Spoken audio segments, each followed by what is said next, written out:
Good morning, good afternoon, and good evening. Welcome to the Caring for Vulnerable Children, Week 6, and the final Google Hangout for the course, coming to you live from the University of Strathclyde in Glasgow.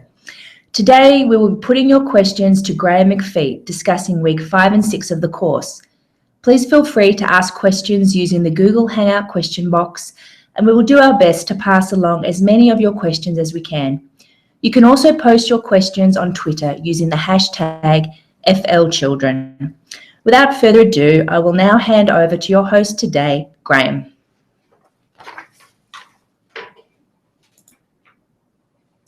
Hello and welcome to this third and final Google Hangout of Caring for Vulnerable Children. We've got to the end of week 6. I'm assuming most people know who I am by now if you've got to this stage of the programme. I'm Graham McPhee, based here at the University of Strathclyde. I'm the lead educator on the programme.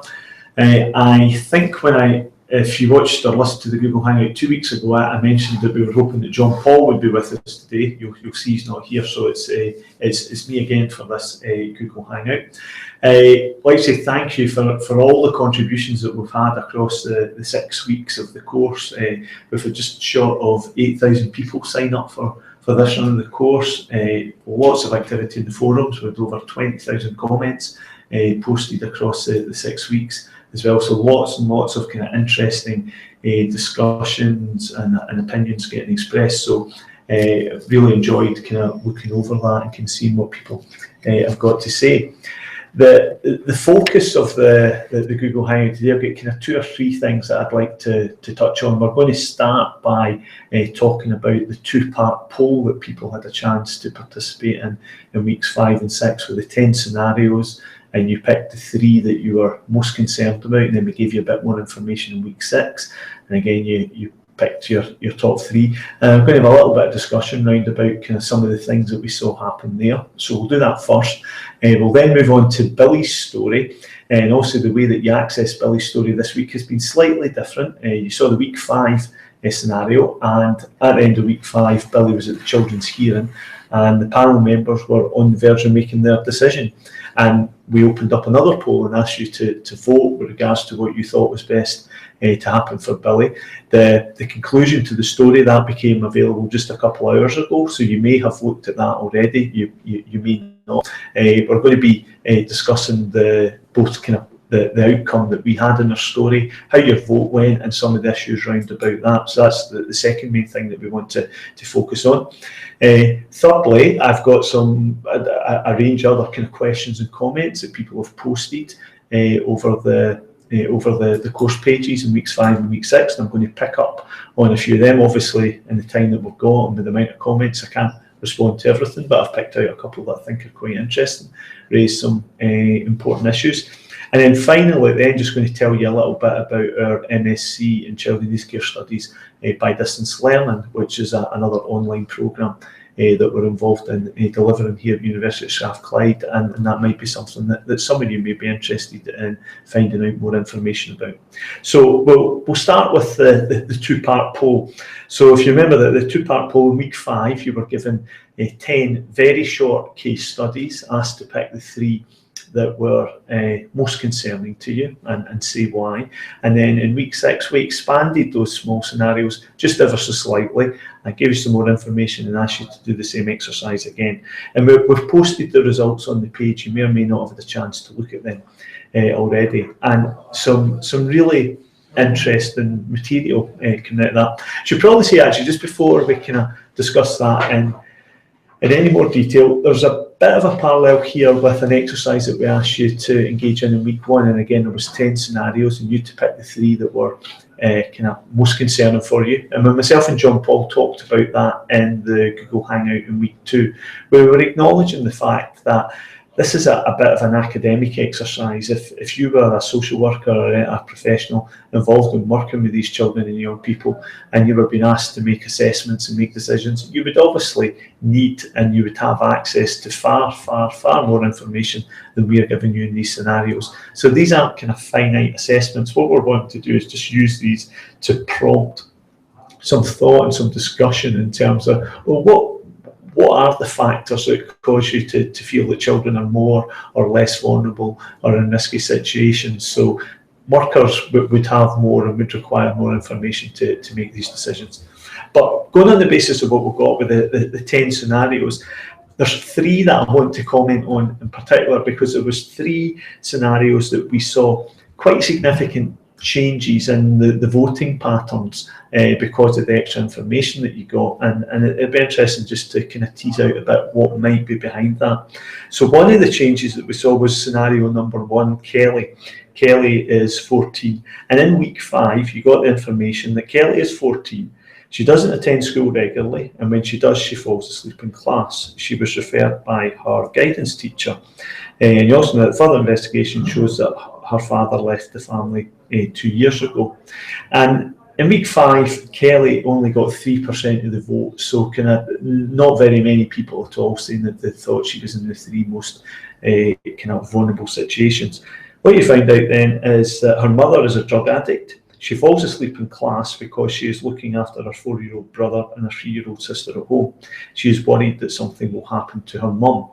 And we saw Kelly's share of the vote go up from, 3% of you voted for her in week 5. That went up by 32%, and so did 35% in week 6, saying that Kelly was one of the scenarios that they were most worried about. And with that extra information that you've got, that's not at all surprising. We can know more about the scenario, that we know that Kelly is on the home with her 2 younger siblings and mum. Mum has an addiction issue, and that one of the reasons that the main reason that she's falling asleep in class is because of the care that she's providing for her 4-year-old brother, 3-year-old sister, and she's also got this kind of issue of worrying about kind of something that's going to happen to mum. And earlier in the course, we had some material about young carers, and Kelly certainly kind of falls into this kind of category of being a young carer and being asked to engage in activities that, well, certainly in a Western UK context, we wouldn't necessarily see as part of the normal role for a 14-year-old girl. I think it is important to acknowledge that there may be some people kind of sitting and listening to this, perhaps in other parts of the world, saying, well, 14-year-old looking after a 3-year-old, is that a bit more normal? And that's why I'm kind of very much using the phrase kind of in kind of UK, kind of Western-based society. And we've touched on this in previous Google Hangouts and another material in the course about kind of everything being culturally relative. So I think kind of that's important. And then the whole issue of kind of young carers as well. And perhaps we'll touch on this when we come to Billy's story as well. And it's not in any way kind of justifying why, well, it's okay to leave Kelly or anybody else in Kelly's situation as a young carer. But whilst Kelly's situation is proven tiring and perhaps stressful for her, there may well be some positive things that Kelly is getting out of this experience as well, in terms of the kind of caring role and the sense of identity that she gets from that. And so the reason that I kind of raised that is if anybody came up with a solution that what we need to immediately do is pluck Kelly out of this situation or pluck the children, because even just that brief statement, her mother is a drug addict, well, that doesn't give us any information about what sort of impact mum's addiction issues have on her on a day-to-day basis, on their ability to look after the children. So we would clearly need to know more about that, but we would also want to be mindful of the fact that Kelly has a role and an identity kind of organised around about her relationship and her caring role for our younger siblings. So we would need to be mindful of the fact that we wouldn't want to just completely remove kind of Kelly from that, because that might cause her additional stress if she was separated from her children, from her siblings, for instance, or if she was separated from mum, because we already know that she's worried that something will happen to mum. Well, if she ends up being physically separated from mum, might that increase that level of worry and concern? And again, there'll be parallels when we come to Billy in a second. So perhaps not surprising that Kelly's jumped up from 3% to 35%. I'll correct me in case anybody's looking at the pages here. I'm saying 3% to 35%. It was 2% to 34%. I'm always 1% now. So just that we can correct that. Now, the second scenario, we saw a big change, and this is the one I'm probably going to talk about a bit more. Jane and Jim, 7 and 5, and in week 1, 59% of you had Jane and Jim as one of your 3 most concerning scenarios. And the scenario here was the mother lives with a man who regularly physically assaults her. Neighbours reported their concerns to the police. So it was in no way surprising that this gathered a lot of votes in week 5. And actually, part of the surprise might be only 59% of you picked it in week 1. Then in week 5, sorry. What you got in the second part of the scenario in week 6, you got the added information. The children have never been assaulted but have witnessed their mother being abused. The police referred the children to the hearing system because of concern about their safety. The children love their mother and she loves them. And we saw this scenario go down from 59% of you selecting it to only 17% of it selecting it. So I can't have a conversation with all of you individually, so I don't know about those kind of individual motivations. But what I would imagine is that the information that has been pivotal in so many of you not voting for it second time round is the fact that was said the children have never been assaulted. Okay, so and for some people that's put it down in terms of kind of risk, and it's not represented in the top 3. Any analysis of the impact of domestic abuse, because that's what it is that we're talking about in the scenario, it's domestic abuse. Any impact, any analysis of any of the research I've worked on about domestic abuse flags up consistently the hugely negative impact that for children of being in a house where domestic abuse is taking place, especially if those children are witness to that abuse and actually kind of see it happening firsthand. And you get the information here that it's been happening. And so whilst the children might not be physically being harmed themselves, the social, the emotional impact that has on them in terms of their development, their well-being, their happiness and their ability to grow and thrive is hugely significant. And quite apart from the continued risk factor of they're in a house with a dad, a male partner who is participating in domestic abuse and assaulting his partner. So the children are in an incredibly risky and vulnerable situation. They are in a kind of situation where they're being exposed to hurt and trauma. They might not be experiencing it firsthand physically themselves, but they're seeing it, they're aware of it, and that will be having a hugely significant impact on them. So I guess one of the things that jump out at me from this about this vote going down from 59% to 70%, it does strike me that there may be a number of participants in the course who that you may benefit from accessing some material about domestic abuse, about some of the literature, about some of the research with regards to the impact of domestic abuse, and to familiarise yourself with that more, especially with regards to the impact upon children when they are witness to domestic abuse, because it would appear that has been the pivotal factor in bringing the vote down, the fact that they have not been physically abused themselves. But as I say, nonetheless, the impact that will have upon them is huge. And again, domestic abuse,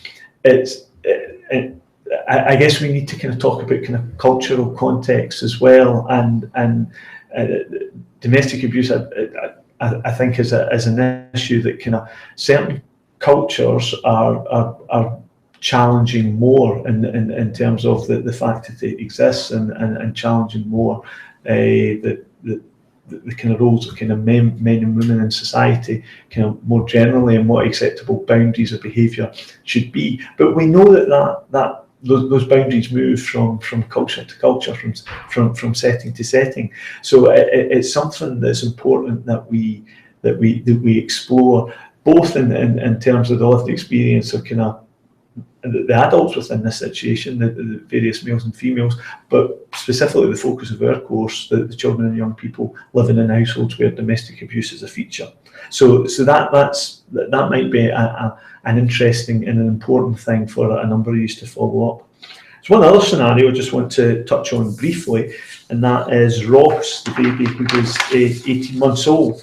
We saw Ross go up from 28% to 40%, so a bit of a jump, 12%. What you got first time round, he's 18 months old, he's in hospital with a broken arm, he was in the care of his parents at the time, and there's no proof as to what happened. So there was just over a quarter of you were sufficiently concerned about kind of what was going on with Ross first time round. Week 6, Ross was referred to the doctor. By the doctor to the social work department.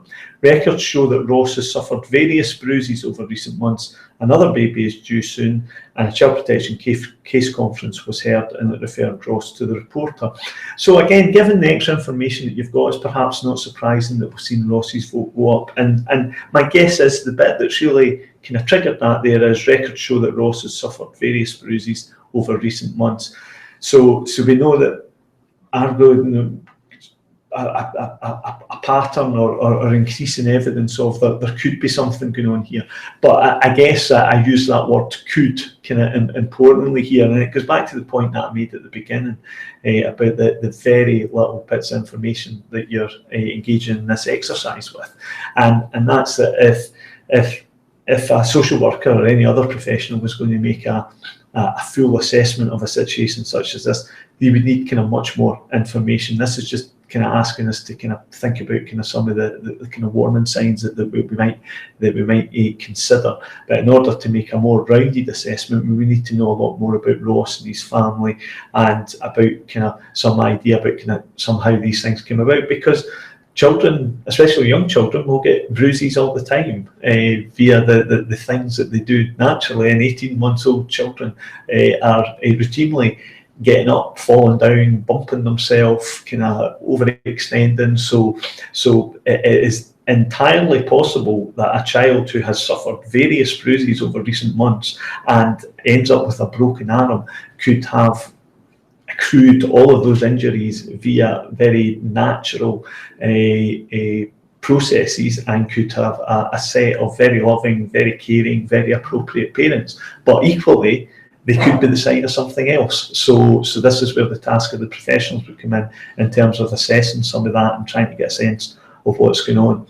So it's an interesting exercise. It's useful for getting us thinking about kind of where some of our kind of boundaries and our markers are around about risk and vulnerability. So thanks for participating in it, and I hope you found it interesting.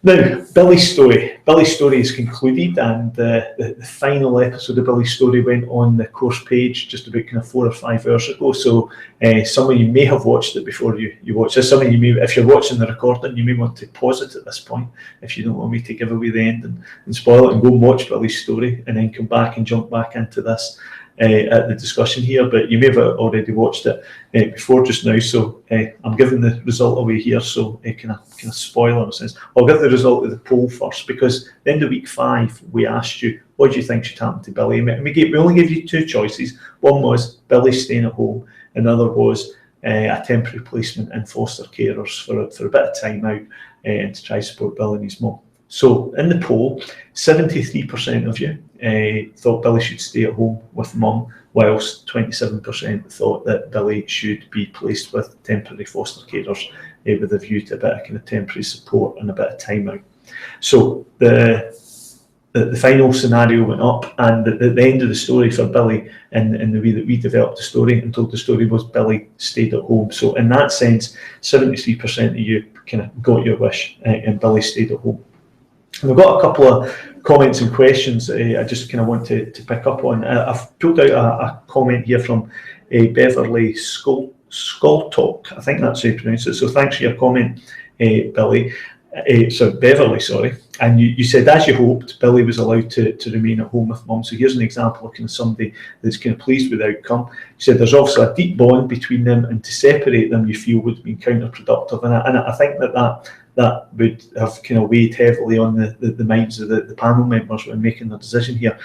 What they need now is some useful practical intervention, much more emotional and psychological support for both Billy and Mum Karen. And you talk about joined up cooperation between various departments such as social services, school and the GP to ensure continuous care. So quite a lot of comments around those lines. So thanks for that comment, Beverly. So I think that kind of sums up a couple of things nicely. And I'll come back to that issue of joined up support in a minute.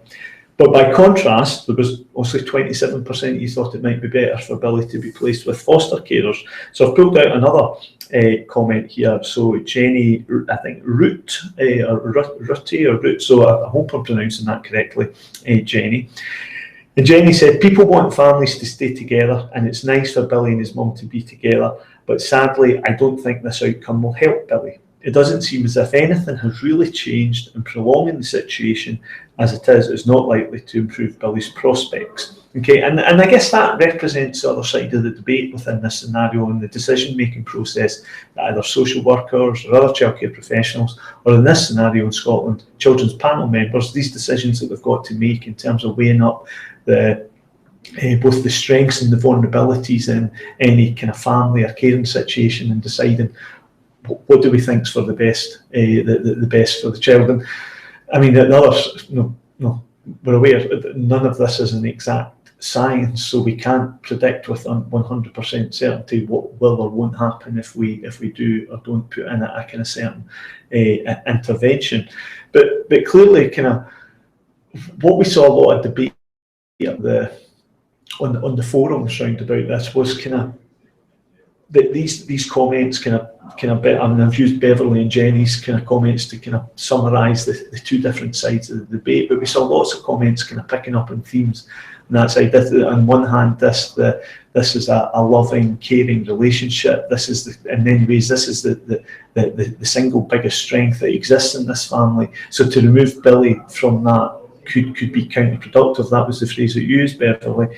Whereas Jenny highlighting the fact, right, well, I'm glad for them. They clearly want to stay together, so staying together, but is anything really going to change? And I guess that brings us back to this issue of kind of what kind of Beverly said about what's needed now. And if you've watched Billy's story, you'll have picked that up from the kind of voiceover where we talk about and highlight the fact that in this scenario, Karen are staying together, but it's unlikely that this is necessarily going to be the end of the story for Billy and Karen, because as long as Karen has experienced issues that she is, it's likely to have an impact and potentially a detrimental impact upon Billy, the care he receives and potentially his development, and could be a continual kind of source of worry. So it does raise this question of perhaps is the best or most effective way to support Billy to actually support Karen within this scenario. And so, Beverly, when you talk about what's now needed is some joined up cooperation between the various departments, I think that's where we really get to the kind of challenge, the kind of situation here now. In this scenario, and Billy's obviously a fictional scenario, but very much based on kind of lots of kind of real life scenarios. The fact that Billy's been in front of a children's hearing now kind of means his case, the scenario has a bit more profile, and it might mean that the social worker involved and other professionals involved might find it a bit easier to access some resources and supports for Karen and Billy. But there are lots of other Karens and Billys. There's literally, there'll be thousands of Karens and Billys up and down the country within the UK and elsewhere as well. And the issue of how they're best supported, because I think you're completely right, Beverly, that joined up cooperation between social services, school and the GP, and that notion of continuous care is the best way to go. But linking this into some of the themes that we pulled out again in week 6 and almost trying to tie the course up and make links back to some of the things we were thinking about in week 1. The challenges in achieving all of that just now within shrinking budgets and shrinking resources has never, certainly in a UK context, has never been more difficult and has never been more challenging. And I've read a number of comments over the course of the 6 weeks, especially around about Billy's story, with people saying, is it almost like we've got to wait for a crisis to happen or something to go wrong before there's an intervention? And I am in absolutely no way justifying that approach, but I think it would be fair to say that there's a number of social workers up and down the country who would agree that actually, given the resource issue just now, sometimes it is only when we reach crisis situation that resources are accessed. And we know that on just about every level possible, that is wrong, kind of ethically and morally, kind of not supporting children and families at an earlier stage to prevent angst, trauma, loss, heart attachment issues, whatever it may be. Morally and ethically is better to support at an earlier stage. But actually, if you want to even take the relational human part out of it and just say, I'm just coming at this from a more hardened financial point of view, and I don't think that should ever be the driving force behind any kind of decisions about appropriate care and care packages. But even if we did take that approach, then earlier intervention at an earlier stage is more financially viable in the long run, because it stops families or individuals spiraling into kind of crisis situations that need more intensive and more expensive care and support at a later stage. So in terms of, if we're thinking about the public purse and spending, then the strategy that we're currently we're currently pursuing in terms of shrinking resources makes no sense either. So both in a practice-based relational human way, but also in terms of trying to make the pounds and the pennies add up, it's not an advisable way to be going. But unfortunately, at this point in time, and I guess, to be clear, I'm not sitting here saying there's no resources at all. There clearly still are children and families and other people across the spectrum of social care and social work services receiving supports and even receiving services. But it's never been more challenging, it's never been tighter in terms of kind of providing that. And I guess that's kind of some of the themes that we pick up in week 6. I'm just going to pause for a second to drink of water.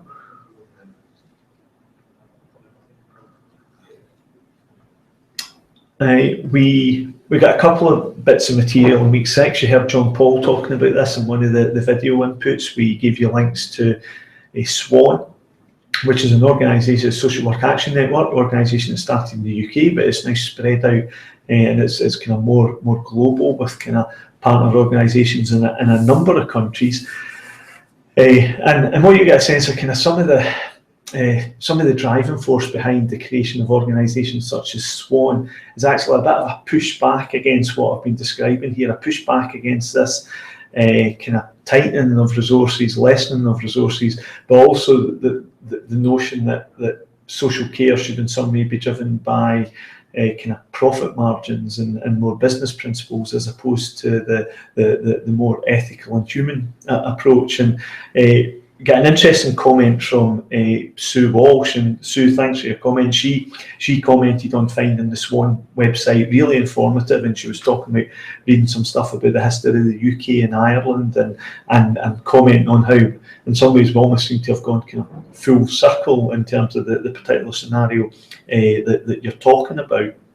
You use an interesting phrase towards the end, Sue. You talk about the nanny state, kind of who think they know best to treat those who don't meet their kind of criteria, and can we really realistically expect this to change? And the nanny state is a phrase that we hear kind of get bandied about every so often, and for those that aren't familiar with it, it's used certainly in a UK context as a bit of a kind of throwaway comment to talk about a notion that the state is over-involved or too controlling in the lives of families and its citizens, and they're somehow trying to nanny them. So that's where the phrase the nanny state comes from. And I want to link this to a comment that I pulled out from, I'm going to struggle with this pronunciation as well, I think it's Adenike Ogunushi. I hope I've got it, I'm fairly sure I got Adenike correct, so thanks for your comment, Adenike. And you were commenting, you linked this into Billy's story.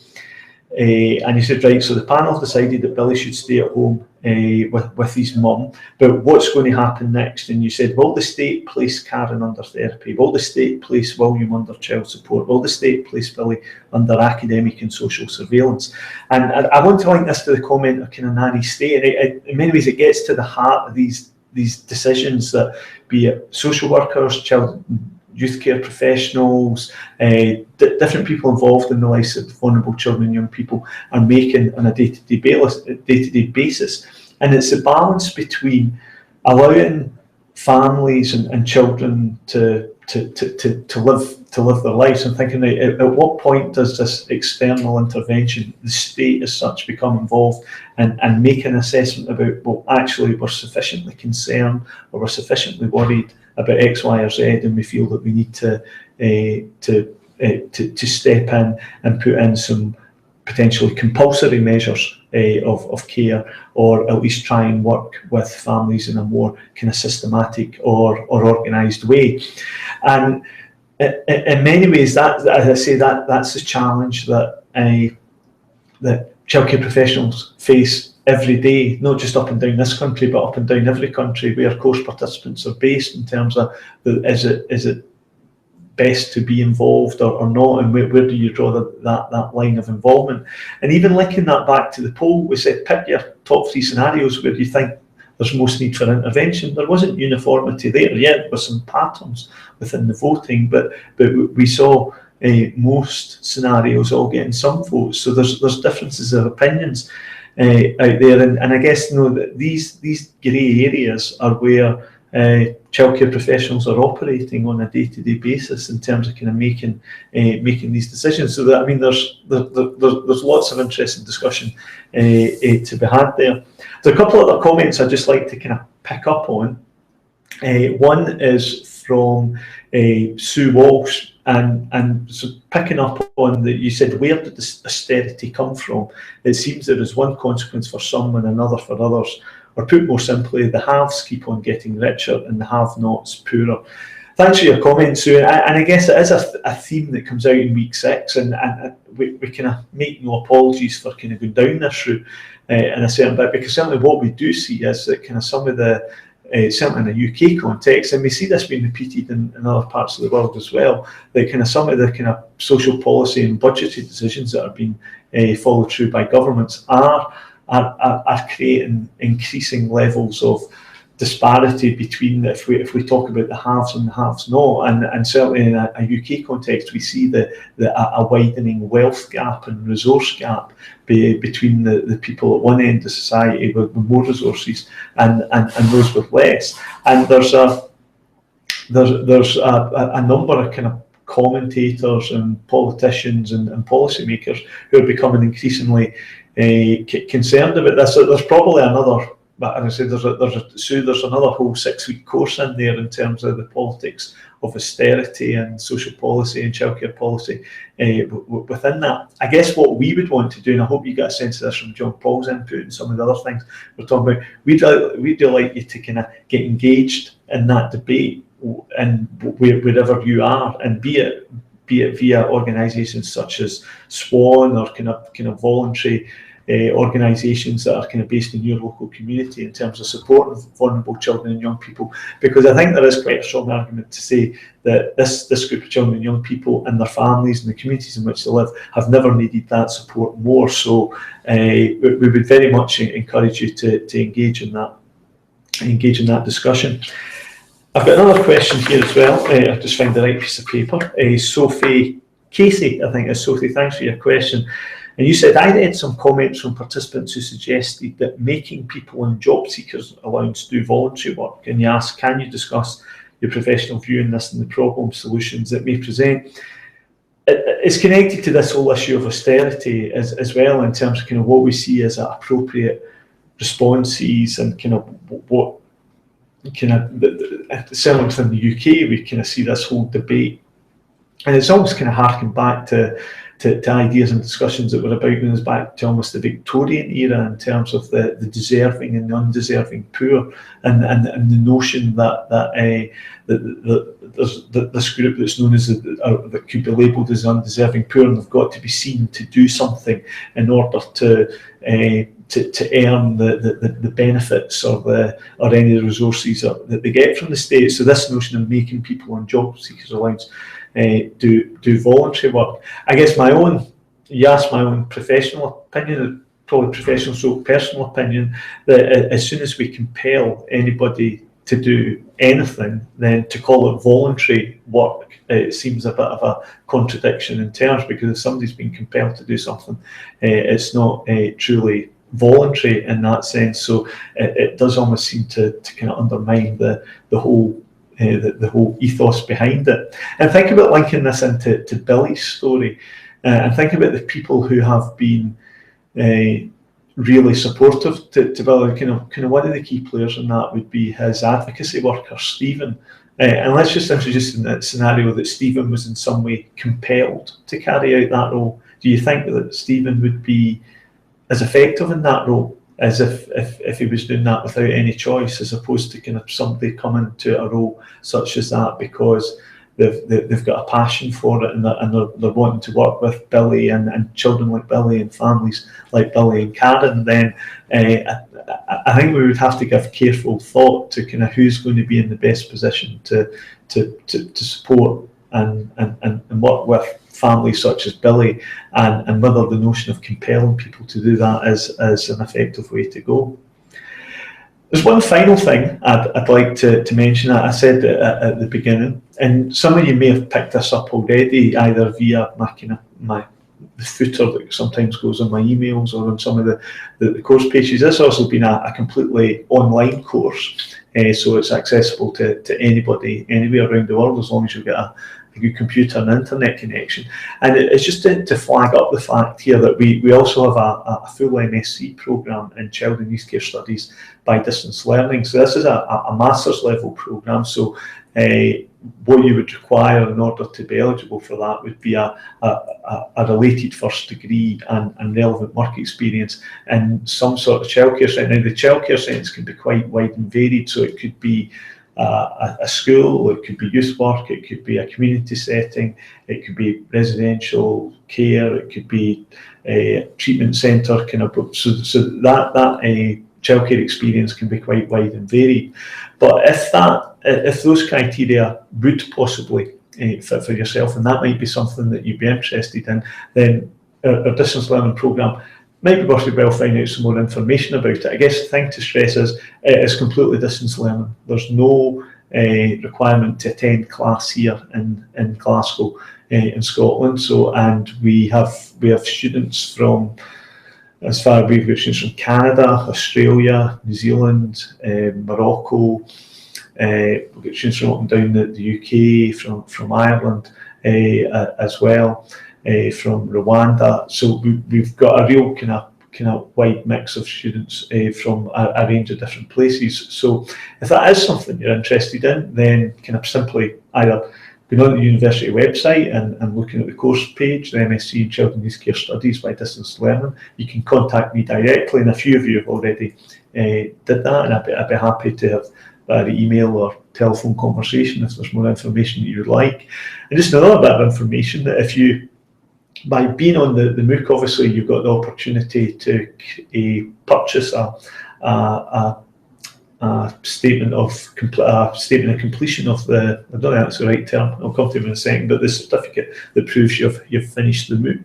If you complete the MOOC and you've got proof that you've completed the MOOC, and then you successfully apply for the MSc, that qualifies you for a 10% fee discount on the MSc. So that might be something that you want to think about as well. But I see I'm coming to the end of my time, so obviously this is the last Google Hangout of the course. So I'd just like to kind of finish by saying a huge thank you to all of you for participating across the 6 weeks. Also to remind you that if you're watching this out of sequence and you've not completed all the materials, then because you've registered for the course, you can get access to everything, so you can go in and out the material for as long as you want and work through it at your own pace and finish it off. Hope they've enjoyed it. I hope that you've got something from it. As I say, I would be kind of keen to hear from anybody in relation to further study or just any kind of ideas or thoughts that have been generated by your participation in the course. But thanks very much, and I hope to see you again at some point in the future. Thank you, Graham, and thank you to everyone who participated and tuned in today for this last Google Hangout. To all those watching, we look forward to receiving your feedback. And don't forget, you can use Twitter to contact us with any feedback and comments you may have regarding the course using the hashtag #FLChildren. We hope you've enjoyed the Caring for Vulnerable Children course, and from everyone here in Glasgow, thank you and goodbye.